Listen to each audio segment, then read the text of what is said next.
Matapos ang mahaba at tuloy-tuloy na biyahe, bago mo tuluyang makita, mabidyohan, makapagpatato, at makapagpa-picture kay Apo Wangod, nakahanda ka ba sa mahabang lakaran?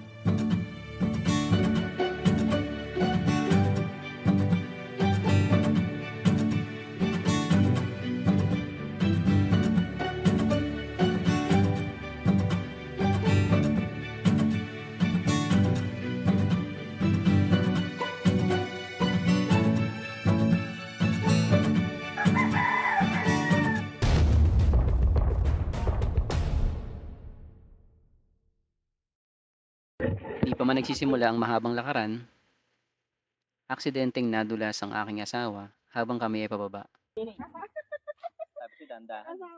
Mabuti na lamang at nakahawak siya sa isang sanga at naiwasan ang pagdaos-dos namin pababa.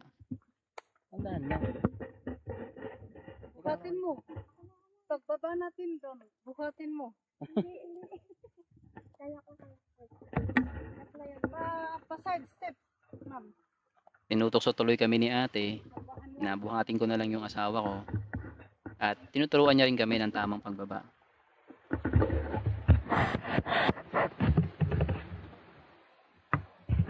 Ito yung unang challenge awid dito sa mini ilog nila na tumataas daw kapag malakas yung ulan. Tapos habang naglalakad kayo, ayan, may mga nakaharang din sa daan na mga nagbagsakang mga puno.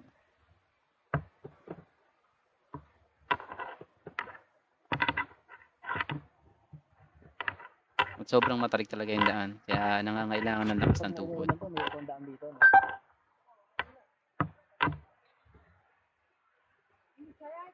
Siguro maswerte na rin na hindi umuulan ng mga oras na yon. Kasi kung umuulan, malamang mas maputik yung daanan. Dalawa yung daan papunta sa Buscalan Village. Merong shortcut na tinatawag at itong tinatahak namin ngayon, ito yung long cut. Dito, guys. So yung shortcut na daanan namin yun, yung unang punta namin sa Buscalan. Ito yung long cut. So pinili naman namin itong long cut Dalawa kami ni Mrs. at mukhang di naman kami nagsisi dahil napakaganda rin ng view dito sa long cut at medyo kalmado yung daan.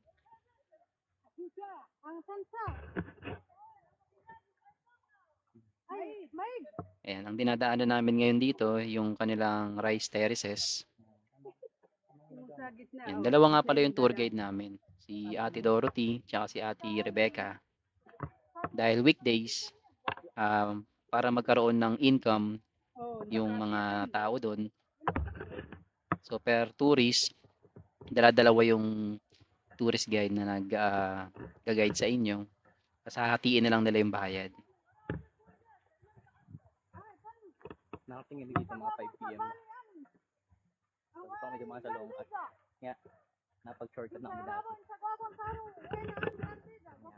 So ito yung long cut, base sa oras ko, nasa 15 to 20, minsan umaabot pa ng 30 minutes.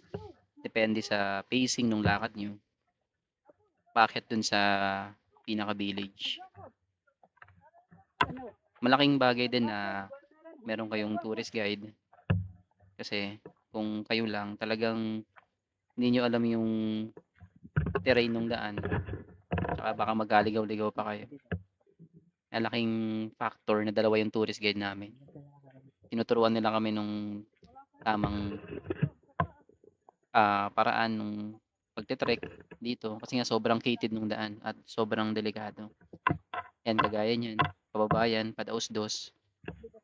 So, tinuturo nila na ang tamang paglalakad dyan, dapat naka-sidestep. Nakaka may tubig. Nakaka sa tubig.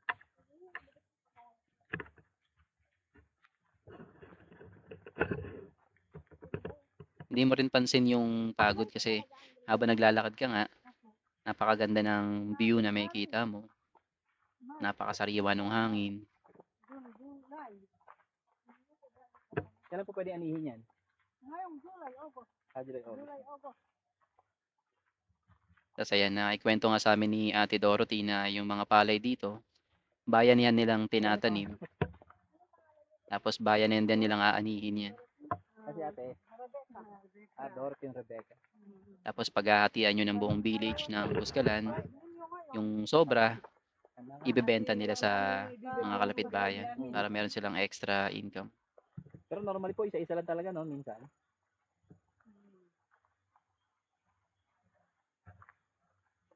Yan, yung daan sobrang makitid Kahit ng isa, kakati. at talagang madudulas ka kung hindi ka magdadahan-dahan. May tamang paraan talaga ng pagbaba. Nilandaan niya. Kasi mismong sila tourist guide namin, medyo ingat na ingat din sa pagbaba dahil alam nila na delikado.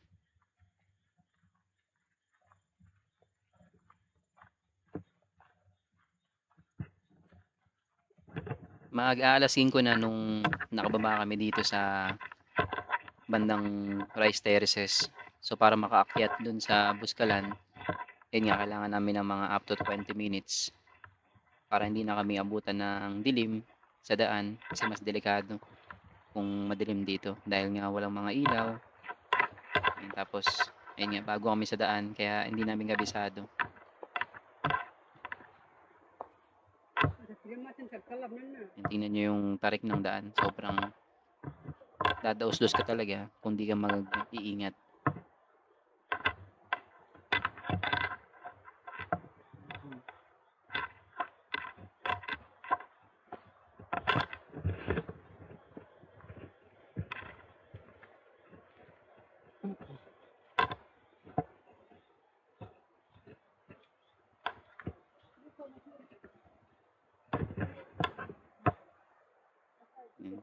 So bago ka naman bumaba, tinuturo naman nila Ate Dorothy yung tamang tatapakan mo para mas maging mas maingat at mas maging ligtas yung pagbaba mo.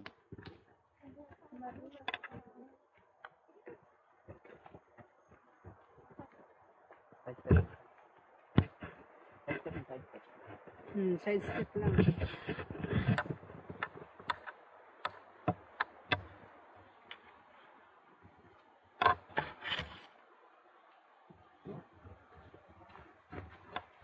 Ayan, ito na yung unang tulay dito sa Longcat. Yan. Talagang one at a time lang. One way kumbaga. Kung meron man kayong makakasalubong na mga ibang turista na pabalik na, kailangan magbigay daan muna yung isa. Yan, gilid niya, sa bandang kaliwa, Rice Terraces, sa kanan, ilog. Bakit yung daan? Nakakahinga. Wala pa lang po. Nakakyatan.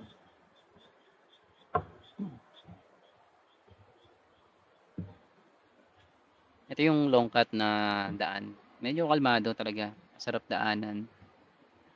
Ayun nga. Nasa gilid ka ng mga rice fields. Unlike dun sa shortcut, pagbaba mo pa lang bangin na. So medyo delikado rin. Pero mas tipid sa oras.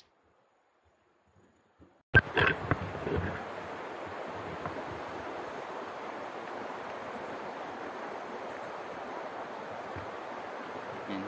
Gilid niyan is bangin na. Papunta dun sa ilog. Kaya dapat mas maging maingat. Doble ingat talaga. Kasi maling isang tapak mo lang, maling tapakan talagang dadaustos ka dun sa bangin.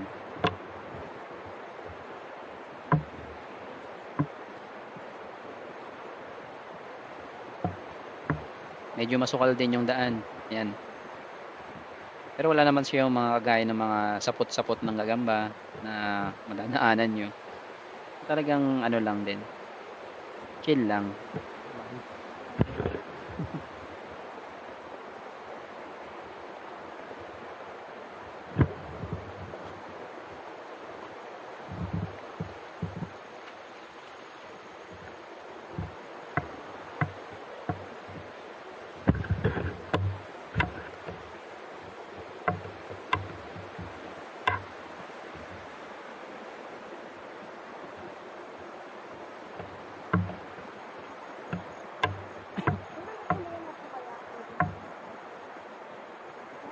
Yung bayad nga pala sa tourist guide is 1,000 kapag day trip, 1,500 kapag mag-overnight kayo.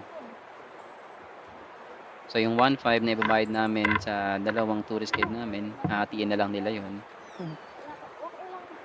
Tapos yung homestay, sabi nila dati 300 per head yun, ngayon 400 per head na.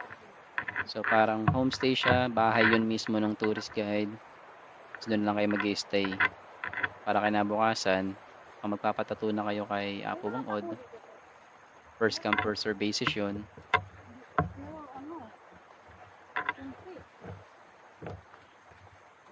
Yun sa 400 na yun pala, kasama na yung Anli Cafe.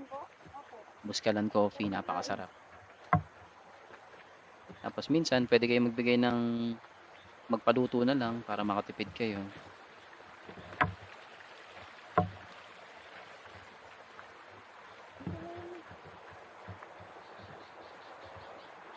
So, ayan. Ito yung medyo delikadong daan dito. Hindi ka pwede magkamali ng tapak. Kasi talagang dadaustos ka dun sa baba, papunta sa ilog.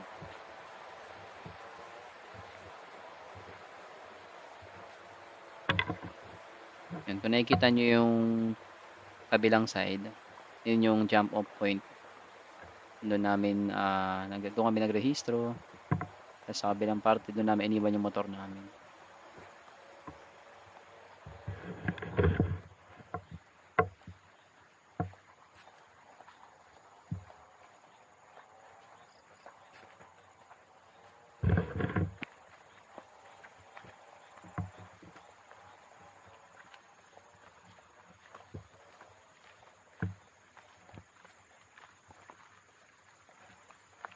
Maganda rin yung ganitong oras kasi hindi na masyadong mainit.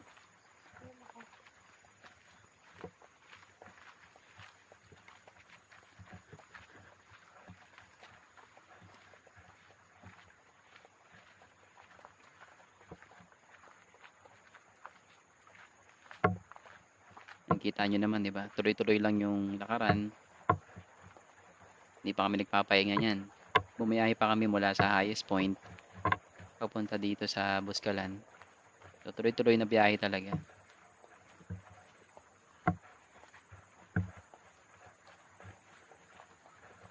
Kaya nga mas pinili namin na mag-overnight na lang. Para ito na yung parang pinakapahinga namin.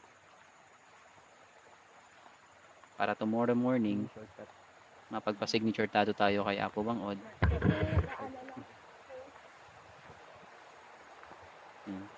Ayan yung daan sa shortcut, yung pababa na yan. Pero yung meet natin ng shortcut ko. Yung shortcut kasi, pagkatapos bumaba, diretsong akyatan naman. Kaya medyo nakakapagod yung shortcut na yan. Yung shortcut yun, dito yung dadaan. Dito sa part na to, dito na magsisimula yung mahabang akyatan naman. Ayan. May mga ginawa naman sila dito mga handrails. Kaya meron kayong mga makakapitan. Tapos meron na rin silang mga mini stairway, mga hagdanan na sementado na.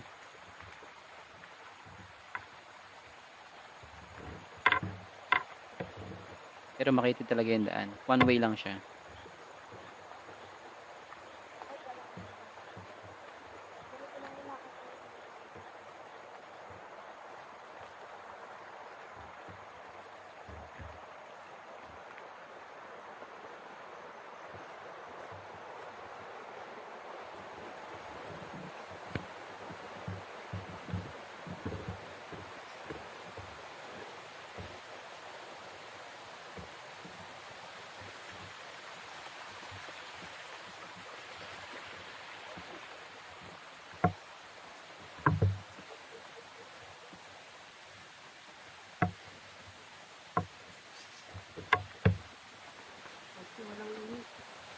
Wala to.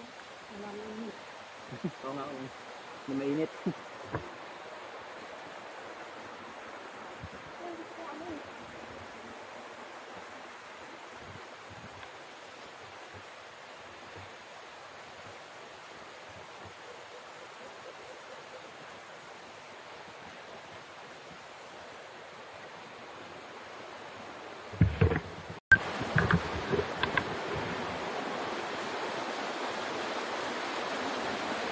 Ayun na, second bridge namin natatawiran dito. Walang hawakan yung bridge kaya hindi maingat lang. Tapos akyat ulit. In-overtaken pa nga kami ng aso.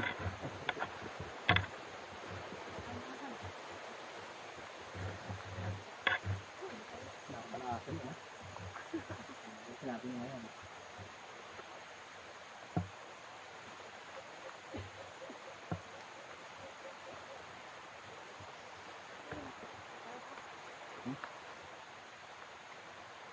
Parting to, yan, nakakaramdam na kami ng pagod dahil sa pag-ahon. Kaya medyo bumagal yung pacing namin. Bagal mo to. Yan, medyo malayo-layo na rin yung nilakad namin. Oras na. 5.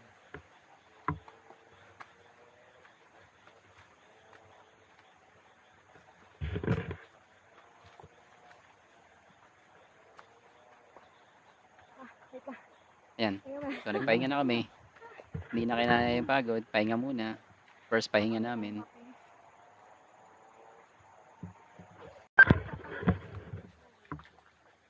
Tapos tuloy na yung lakaran. Ahon ulit.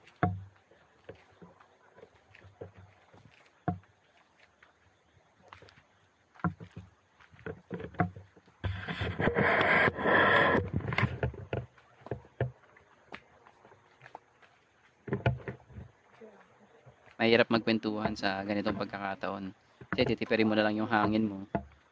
Kesa daldal mo pa. Inhale, exhale mo na lang. Habang tumataas yung elevation, yan, gumaganda yung view. Kasi kitang-kita mo mula sa taas yung pinanggalingan mo. Pati na rin yung mga terraces na ginawa ng mga mga buskalan, mga Budbud tribe.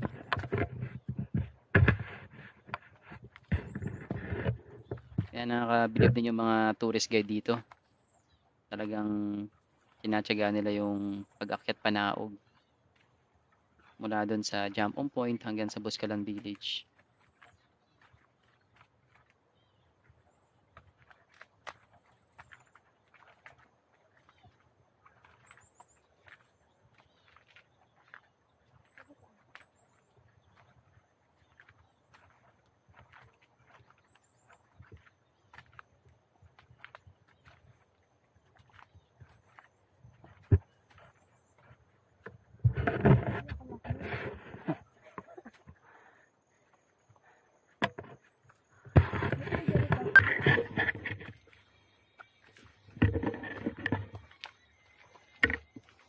Nakita nyo yung tarik ng daan, di ba? Tuloy-tuloy yung ahon.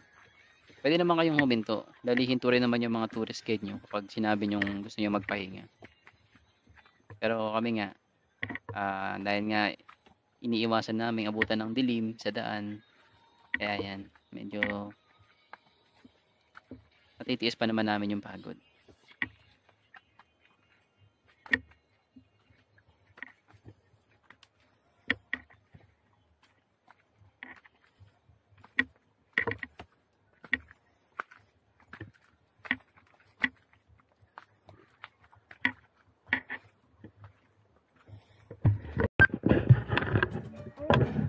So ayan, hindi sa kalayuan, matatanaw nyo naman na yung Buskalan Village. Konting-konting ahon na lang.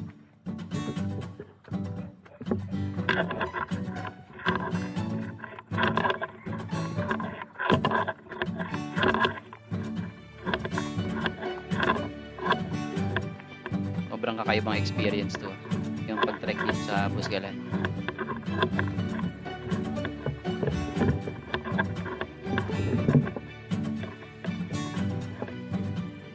So ayan, sana nakatulong sa inyo itong guide ng full trekking video natin dito sa Buskalan, para kung nagpaplano man kayo na bisitahin si Apo Bangod, ito na to, kailangan yung paghandaan talaga yung trekking na to.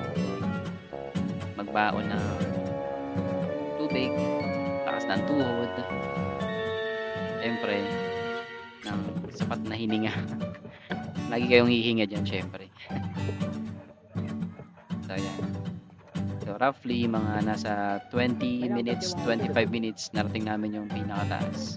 Number 23 pa kami. Kaya Escalon ngayon bukas. Village.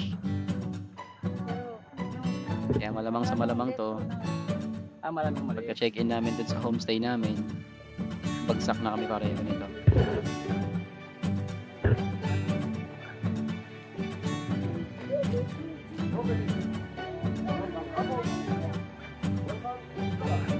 Welcoming din yung mga tao dito. Kaya talagang sobrang mag-enjoy kayo mag-stay dito.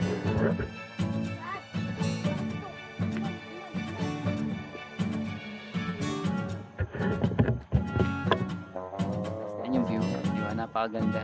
Pinakapok na kayo ng village. Tapos, ang unang-unang iaalok sa'yo dyan, syempre yung kape nila. Sobrang sarap talaga.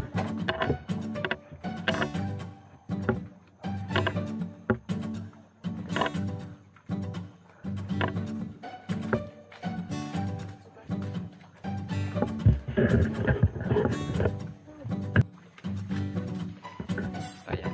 Pagdating nyo dun sa pinaka main entrance ng Buscalan Village, mag-register lang kayo para malaman nyo kung pang ilan kayo kaya po mag-board. Kasi magabayad kayo ng environmental fee at tourism. So, salamat sa panunood guys. Sana nakatulong sa inyo itong vlog na to. At lagi tayong mag-ingat.